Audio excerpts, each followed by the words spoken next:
हाय नमस्कार. Story teller श्रद्धा या आपल्या यूट्यूब चॅनलच्या नवीन ब्लॉगमध्ये तुम्हा सगळ्यांचं पुन्हा एकदा मनापासून स्वागत आहे. तर मी तुम्हाला मागच्या ब्लॉगमध्ये असं सांगितलं होतं की मला तुम्हाला काही गोष्टी सांगायच्या होत्या, पण तो व्लॉग खूप मोठा झाला असता, म्हणून मी तुम्हाला असं प्रॉमिस केलं होतं की मी पुढच्या ब्लॉगमध्ये तुम्हाला ते सगळं सांगीन. एवढ्या उशिरा मी आणि अमित रात्री बाहेर का पडलो, कुठल्या वस्तू बाहेर घ्यायला पडलो, मी इथे पुरण बनवायला का घेतलेलं आहे आता, आणि मी वालाचं बिरडं पण आता बनवणार आहे, आणि मी माझ्या वालांना मोड पण का नाही आणू शकले. तर अशा अनेक गोष्टी मला तुम्हाला सांगायच्या होत्या, तर मी ते तुम्हाला या ब्लॉगमध्ये सांगणार आहे. चला सुरू करूया.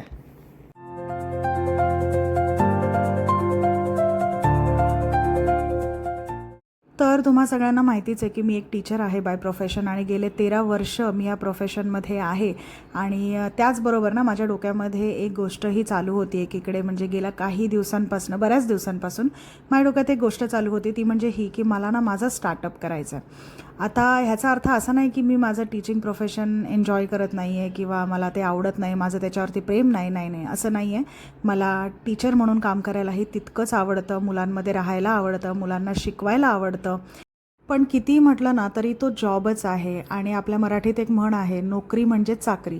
तर मला चाकरी आता करायची नव्हती, कोणाच्या अंडर मला आता काम करायचं नव्हतं. मला असं वाटत होतं की मी स्वतःच्या टर्म्सवरती काम करावं, जे काम मी करते ते मी 100% एन्जॉय करावं, आणि ते माझ्याच हिशोबाने व्हायला हवं, आणि त्याचं 100% क्रेडिट हे मलाच मिळायला हवं, कारण त्यात संपूर्ण माझीच मेहनत लागलेली आहे. तर ह्या अशा अनेक गोष्टी माझ्या डोक्यामध्ये चालू होत्या, आणि त्यामुळे मग मी असा विचार केला की एक मी आता रिस्क घेणार, एक मी आता अशी उडी मारणार की मला माझं स्वतःचं काहीतरी चालू करायचं आहे. मग मी शांतपणे बसून विचार केला की अपार्ट फ्रॉम टीचिंग माझ्यामध्ये काय काय स्किल्स आहेत. तर माझ्या लक्षात आलं की मी व्हिडिओग्राफी करते, मी फोटोग्राफी करते, त्यानंतर मी पेंटिंग करते, मी आता हे clay art miniatures, food miniatures बनवायला शिकते, आणि ते करतानाही मला मजा येते, मला छान वाटते. मग त्यातून मी काहीतरी करू शकते, कुठला तरी बिझनेस मी ग्रो करू शकते किंवा बिल्डअप करू शकते, असा मी विचार केला. मग भरपूर रिसर्च केला यूट्यूबवरती वगैरे, आणि मग शेवटी मी अमितबरोबर बसून हे डिस्कस केलं.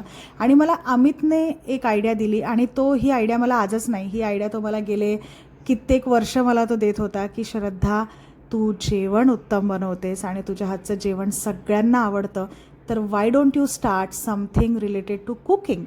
आणि मग मी त्या गोष्टीवरती खोलवरती जाऊन विचार केला, कारण जेवण बनवणं हे म्हणजे जेवण बनवणं आणि त्याचा बिझनेस करणं हे दूरदूरपर्यंत माझ्या डोक्यात कधीच आलं नव्हतं. ऑनेस्टली मी जेवण गेले कित्येक वर्ष बनवते आहे, आणि तुम्हाला सांगू, माझ्या हातचं जेवण ज्या ज्या लोकांनी खाल्लं आहे ना, त्या सगळ्यांना माझ्या हातचं जेवण खूप आवडलं, आणि त्यांनी कायम खूप कौतुक केलं आहे. म्हणजे माझे मित्र म्हणू नका, मैत्रिणी म्हणू नका, माझे कलिग्स म्हणू नका, त्यानंतर लग्न झाल्यानंतर माझी ही फॅमिली म्हणजे माझे सासरकडचे म्हणू नका, माझ्या सासूबाई स्पेशली, त्या स्वतः इतक्या छान कुक आहेत, म्हणजे खरंच त्यांच्या हातचं जेवण म्हणजे अमृततुल्य असतं. आणि त्यासुद्धा माझ्या जेवणाचं कौतुक करायला लागल्या जेव्हा मी त्यांना जेवण बनवून द्यायला लागले लग्न झाल्यानंतर. तर त्यांनी पण मला हे सजेस्ट केलं. अँड बाय द वे, माझ्या सासरकडची जी माणसं आहेत, माझी जी फॅमिली आहेत अमितकडची, हे सगळे फूड बिझनेसमध्ये आहेत पहिल्यापासून, त्यामुळे मला तोही एक आधार होता त्यांचा. आणि मला अमितने आणि माझ्या सासूबाईंनी हे सजेस्ट केलं की why don't you start something related to cooking, food business चालू कर. मग फूड बिझनेसमध्ये काय करायचं, तर भरपूर गोष्टी होत्या. मग तो सुरू कसा करायचा, काय करायचं, काय भरपूर भरपूर प्रश्न होते. इतकं सोपं नव्हतं. पण एवढंच मी तुम्हाला सांगेन की देवाच्या कृपेने सगळ्या गोष्टी व्यवस्थित सुरू झालेल्या आहेत. घाबरत घाबरत चालू केल्या, पण सुरू झालेल्या आहेत. आणि आता मी काय करत असते ना, मी टिफिन सर्व्हिस, म्हणजे मी ऑर्डर्स घेते जेवणाचे, रोजचं लंच, ब्रेकफास्ट, डिनर, आणि त्याचबरोबर स्पेशल मेन्यू पण असतो माझ्याकडे, तो म्हणजे दिवाळीचा फराळ, आणि त्यानंतर पुरणपोळी, उकडीचे मोदक. तर असे पारंपरिक जे पदार्थ आपले असतात, महाराष्ट्रीयन जेवण जे आपलं असतं, ते सगळं मी प्रोव्हाइड करते लोकांना. आणि सध्या तर माझ्या बिल्डिंगमध्येच मी सुरू केलेलं आहे, तर मला छान रिस्पॉन्स येतो आहे, आणि मी हे काम एन्जॉय पण करते आहे. लोकांना माझ्या हातची चव पण आवडते आहे, आणि रिपीट कस्टमर्ससुद्धा येत आहेत बरं का. त्यामुळे मी सध्या तरी हे काम खूप एन्जॉय करते, आणि होपफुली याच्या पुढेही हे इतकं छान चालू राहील, आणि खूप छान असं ग्रो होईल. तर हेच सगळं मला तुम्हाला सांगायचं होतं. ॲक्च्युली मी जेव्हा माझ्या फूड बिझनेसचं मार्केटिंग केलं होतं माझ्या सोसायटीमध्ये, तेव्हा मला अजिबात अशी अपेक्षा नव्हती की मला इतक्या पटापटा लोकांच्या ऑर्डर्स येतील. त्यामुळे माझ्याकडे कुठल्याही प्रकारची तयारी नव्हती आणि अचानक मला लागोपाठ 2 दिवसांच्या ऑर्डर्स आल्या आणि तेव्हा मला अमित म्हणाला की चल आपण मार्केटला जाऊ आणि तुला जे जे सामान हवं आहे ते एकदमच आपण घेऊन येऊ. तर आता तुमच्या लक्षात आलं का की मी आणि अमित एवढ्या लेट का बाहेर पडलो? कारण माझ्याकडे ऑर्डर होती आणि कुठल्याही प्रकारचं पॅकिंग मटेरियल माझ्याकडे नव्हतं. त्यामुळे आम्ही पटकन बाहेर पडलो आणि घरी आल्यानंतर लगेचच मी पुरण बनवायला घेतलं, कारण दुसऱ्या दिवशी मला पुरणपोळीचीही ऑर्डर होती. आणि त्याचबरोबर वाल जे मी मोड आणण्यासाठी ठेवले होते बांधून, तेही मला मोकळे करावे लागले आणि थोडा वेळ पाण्यात भिजवावे लागले आणि मग मी आणि अमित बसून ते वाल सोलत होतो, कारण मला बिर्डं बनवायचं होतं. तुम्ही व्लॉगमध्ये बघितलं असेल मी आणि अमित वाल सोलत होतो.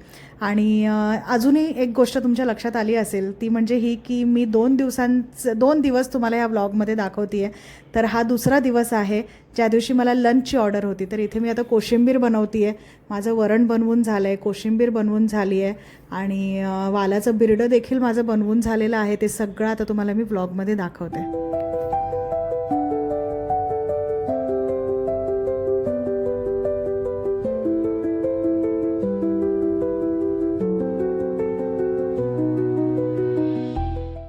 तर हे आहे आपलं मोड न आणता केलेलं वालाचं बिर्डं आणि माझं संपूर्ण लंच देखील तयार झालेलं आहे. तर मी पटापट पॅकिंग करते, तोपर्यंत तुम्ही मी सोशल मीडियासाठी बनवलेला हा माझ्या ऑर्डरचा व्हिडिओ बघा.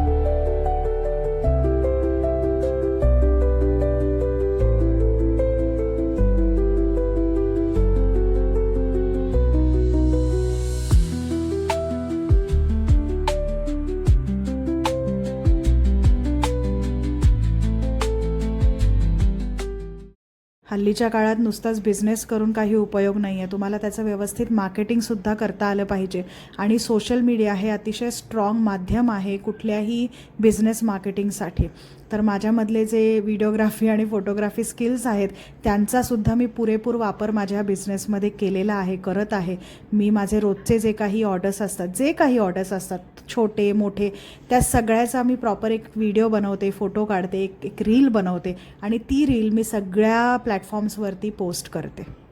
चला तर मग लंच माझा सक्सेसफुली डिलिव्हर करून झालेला आहे. मला छान फीडबॅक पण आला आहे कस्टमरचा आणि त्याचबरोबर मी तुम्हाला अजून एक व्हिडिओ दाखवते माझ्या संध्याकाळच्या ऑर्डरचा.